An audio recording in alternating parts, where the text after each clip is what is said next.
यही रोज़ाना दुआ मांगते हैं, रात को रोते गुजरती है कि या अल्लाह पाक कोई ऐसा वसीला बने, कोई ऐसा नेक इंसान हो जो मेरे बच्चों के मेरे सर पे हाथ रखे और हमारी मदद करे, जो हमारे छुटकारा मिले, ये लाख रुपए का कर्जा उतर जाए। पता है कि वो कर्जा उतरा नहीं, वो चढ़ा है, क्योंकि कभी मैं सर्दी की वजह से गिर जाती हूँ, कभी मेरा बच्चा कोई ना कोई गिरा रहता है, तो फिर उनके पास मतलब बीमार हो जाता है। इसलिए कि मैं फिर भी उनको कहती हूँ कि जो मैंने किया मुझे वो भी दे दो, मुझे 200-500 मुझे दे दो, मेरा बच्चा बीमार है, मेरा घर का जो है ना सर्कट नहीं चलता। इतनी आपको एक्स्ट्रा पैसे लेने पड़ते हैं? एक्स्ट्रा पैसे जी मुझे लेने पड़ते हैं। कहता है कि मैं जनाब इनसे शादी करके इनको सहारा दे दूं और जनाब इनका जो है ना वो बाजू बन जाऊं और आपका जो कर्जा है वो भी अदा कर दूं सारा मामला, तो ये कैसे मतलब कर लेंगे? जी हम कर लेंगे, क्योंकि नेक इंसानों को बगैरत ना हो तो हम ऐसा कर लेंगे। सही है। अस्सलाम वालेकुम नाज़रीन, आपका मेज़बान नवार रहमान आपकी खिदमत में हाज़िर है और आप देख रहे हैं लाहौर 42। इस वक्त मेरे साथ एक खातून मौजूद है जिसका शोहर जो है ना वो फोत हो जाता है और उसके बाद ये किस दलदल में फंसती हैं, क्या मामला आता है, इन्हीं से जानते हैं। अस्सलाम वालेकुम। वालेकुम अस्सलाम। कैसी हैं जी आप? बस ठीक है भैया। क्या ज़िंदगी के मामलात हैं, क्या हुआ, क्या कहानी है?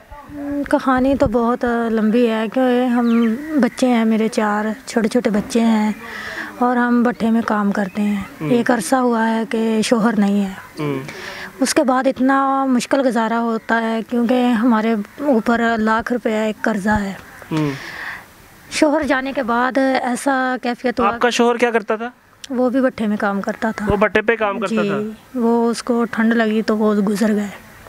शोहर जो है ना वो भट्टे पे काम करता था, वो फोत हो गया। और कितने बच्चे हैं आपके? 4 बच्चे। 4 बच्चे हैं। और घर का निज़ाम ठीक चल रहा था? घर का निज़ाम ठीक चलता था क्योंकि आप भी कोई काम करती थी साथ? जी मैं घरों में काम करती थी। आप घरों में काम करती थी? वो भट्टे में करते थे, तो जब नहीं रहे तो वो ऐसा हुआ कि वो भट्टे वाले हमें अजियत देते हैं कि काम करो। हमने ये तो नहीं कहा था। वो आपको क्यों अजियत देते हैं?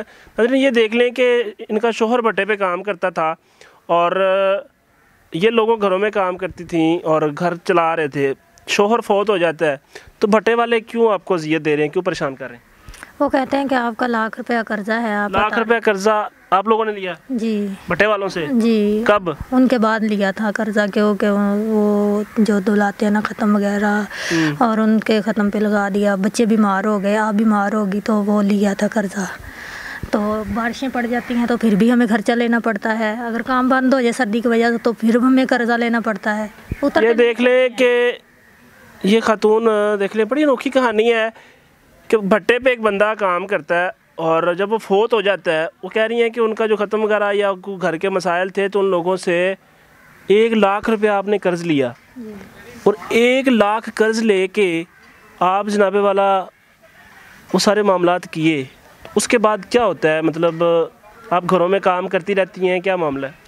घरों में काम वो तो करने नहीं देते, क्योंकि वो कर्जा जो हमने लिया है ना, वो कहते हैं वो मेरे बच्चों को अजियत देते हैं, मुझे देते हैं। वो कहते हैं 200 का भी करें, 150 का करें, 300 का करें, आपने काम भट्टे पे करना जितनी देर कर्जा नहीं उतरता। तो 8-9 महीने हो चुके हैं कि मैं काम कर रही हूँ। बच्चों को इतनी सर्दी है तो मैं सर्दी में काम बच्चे करते हैं, मैं करती हूँ, तो वो रोज़ एक ना एक दिन कोई ना कोई बच्चा मेरा गिरता ही रहता है। एक ना एक दिन किसी को ठंड वगैरह, बुखार, नज़ला, ज़ुकाम होता रहता है।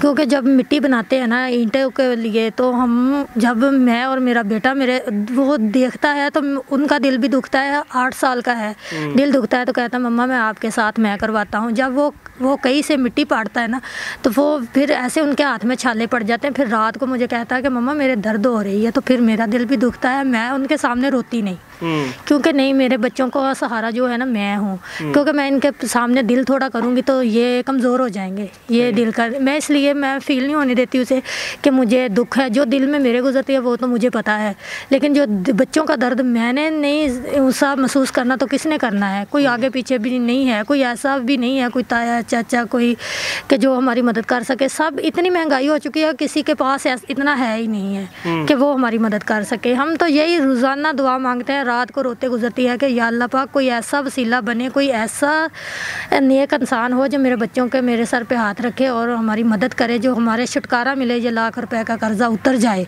तो मुझे ये बताएं, वो इतने जालिम लोग हैं कि आपका हस्बैंड उनके पास काम करता था, उसके बाद कर्ज अदा करने के लिए उन्होंने आपको मजबूर किया, आप काम कर रही हैं, तो अभी आपको तनख्वाह वगैरह या दूसरे मामलात, घर के अखराजात के लिए पैसे नहीं देते? वो पैसे जो कमाती हूँ, जो इंटें निकालने नहीं, मैंने 100 का कर लिया, 300 का कर लिया, 200 का कर लिया, वो ही देते हैं, वरना वो हमें नहीं देते। वो कहते हैं हमने ये बात तो नहीं कही तो आपने जीना मरना है तो हमें आपको कर्जा दे रहे हैं, लेकिन नहीं, हमें नहीं, हमारा कर्जा उतारो और जाओ। क्योंकि इसलिए मेरे शोहर जब था तो मेरे बच्चे पढ़ते भी थे, छोटे छोटे, मैंने पढ़ाना लगाया था उन्हें, फिर मुझसे यकीन मानो कि पढ़ाए भी नहीं गए, इसलिए क्यों मैं कहती हूँ कि मैं पढ़ा नहीं सकती, चलो काम करती हूँ, तो फिर काम करते हैं बस। सही है। तो अब वो बच्चे भी काम करते हैं, आप भी काम करती हैं साथ? जी मैं भी करती हूँ। कितने अरसे से काम कर रही हैं? 8-9 महीने हो चुके हैं। 8-9 महीने हो गए हैं। और 8-9 माह में कोई कर्जा कम हुआ है कि नहीं हुआ? मेरे ख्याल में तो नहीं है, वो हिसाब करते हैं, वो 6 महीने बाद, 3 महीने बाद हिसाब करते हैं। मुझे पता है कि वो कर्जा उतरा नहीं, वो चढ़ा है, क्योंकि कभी मैं सर्दी की वजह से गिर जाती हूँ, कभी मेरा बच्चा कोई ना कोई गिरा रहता है, तो फिर उनके पास गिरा मतलब बीमार हो जाता है। इसलिए कि मैं फिर भी उनको कहती हूँ कि जो मैंने किया मुझे वो भी दे दो, मुझे 200-500 मुझे दे दो, मेरा बच्चा बीमार है, मेरा घर का जो है ना सरकट नहीं चलता, इतनी आपको एक्स्ट्रा पैसे लेने पड़ते हैं? एक्स्ट्रा पैसे जी मुझे लेने पड़ते हैं जी। कहानी इनकी और जो आपने सुनी है कि एक खातून जिसका हस्बैंड फोत हो जाता है, भट्टे पे काम करता है, भट्टे के जो मालकान है उनकी अक्सर कहानियाँ आपने सुनी होंगी। बड़े जालिम लोग होते हैं ये चंद टकों के लिए, चंद पैसों के लिए अपने जो मुलाजिम है ना, वो अपने मुलाजमों को गुलाम समझते हैं, उनसे काम लेते हैं, दिन रात काम लेते हैं, और उसके बाद जो पैसे उनको उनके इलाज के लिए देते हैं, जो अक्सर कंपनियाँ उनका जिम्मेदारी होती है, लेकिन ये भट्टे वाले उसको कर्जे में लिखते हैं। वो जब तक वो कर्जा उतरना नहीं, ज़िंदगियाँ गुजर जाती हैं लोगों की इस काम में। तो क्या चाहती हैं, आज मीडिया पे आने का मकसद क्या है? मकसद यही, कोई ऐसा इंसान एक बंदा हो तो हम गरीब अवाम हैं, हमारे सर पे हाथ रखे और हमारे बच्चों के सर पे हाथ रखे, हमारी मदद करे, और हम उन्हें दुआएं देंगे, सारी ज़िंदगी दुआएं देंगे, जितने हमारे सांस चलते हैं उतनी देर तक हम दुआएं देंगे, उससे हमारी मदद करें, बस इतना चाहते हैं। तो ये है जी कहानी, और ये अपनी मदद चाहती हैं, और ये चाहती हैं कि कोई इनका सहारा बन जाए और इनकी मदद करके और जो है ना इनका ये कर्ज अदा कर दे और इससे छुटकारा दिला दे, तो ये घरों में काम कर लेंगी या कोई और काम कर लेंगी। कोई और काम आता है, सिलाई वगैरह कुछ और? वो कर तो लेती हूँ, थोड़ा बहुत सिलाई का भी कर लेती हूँ। घरों में काम करने का ये है ना, हम छुटकारा मिले हमें भट्ठे से तो हम घरों में काम करते हैं, लेकिन वो करने छुटकारा नहीं मिलता। अगर कोई शख्स कहता है कि मैं जनाब इनसे शादी करके इनको सहारा दे दूँ और जनाब इनका जो है ना वो बाजू बन जाऊँ और आपका जो कर्जा है वो भी अदा कर दूँ सारा मामला, तो ये कैसे मतलब कर लेंगी?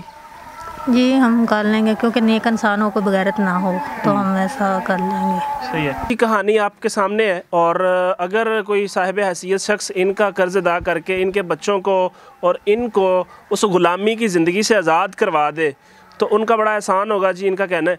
और हम उम्मीद करते हैं कि इनकी कोई हेल्प होगी। अगर कोई बंदा इनकी हेल्प कर सकता है या इनसे जो है ना वो शादी करके इनको रिश्ता अज़वाज में मुंसलिक करके इनकी अच्छी कुछ सपोर्ट कर सकता है, तो स्क्रीन पर दिए हुए नंबर के साथ जनाब आप रब्ता कर सकते हैं। मिलेंगे इंशाल्लाह नई वीडियो के साथ, तब तक के लिए अपना ख्याल रखिए। अल्लाह निगहबान।